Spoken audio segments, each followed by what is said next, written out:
Grizzly bears in Washington state. The hotly debated topic is now in the wait-and-see period. A public comment period wrapped up in November, and the next step won't come till next year.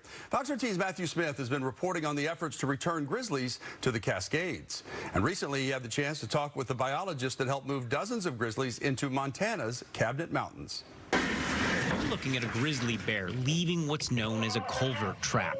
It's the most typical tool used to move one of these large bears from one area to another.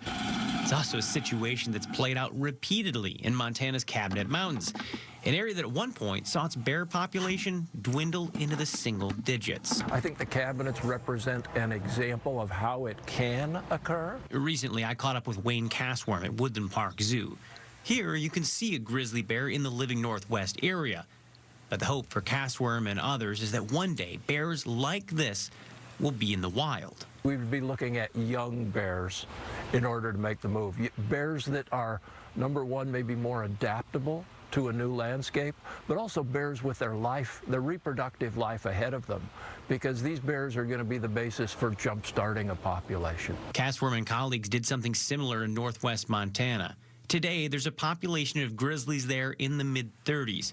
But that work didn't start from scratch like it would here. What is familiar, though, is the push and pull seen during meetings and written comments about the grizzly.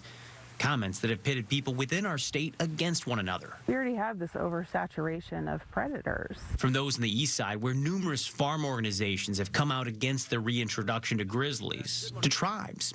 In our own area alone, you have various groups on opposing sides. One local tribe council writing, quote, "The Sauk-Suiattle Indian tribe does not hesitate in initiating litigation and all other means necessary to preserve the promises made in its treaty with the United States," adding, "Consider this as a letter of opposition."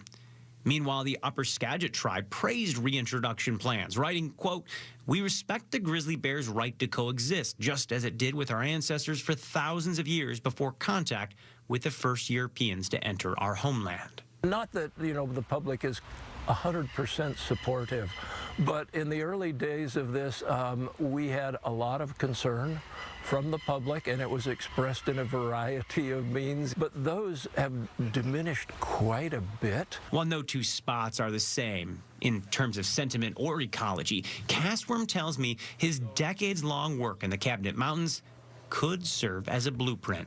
On balance, again, we've taken that population from single digits back up to 30 to 35 animals, and we're seeing reproduction going on as well by the bears we've put there. And in fact, from some of the initial bears that we've put there, we're now into the third generation arising from those bears, which I think points to the success of the program. So you might be wondering what actually happens next. Castworm and other biologists with U.S. Fish and Wildlife are poring over thousands of comments that have previously been made. They'll pull them all together and make comments or responses to questions that the public had. A final EIS, or environmental impact statement, will then come out in spring of 2024, and that should give us a better idea whether or not grizzlies could actually be appearing in Washington state. Of course, in the meantime, the debate continues. Reporting in the newsroom, Matthew Smith, Fox 13 News.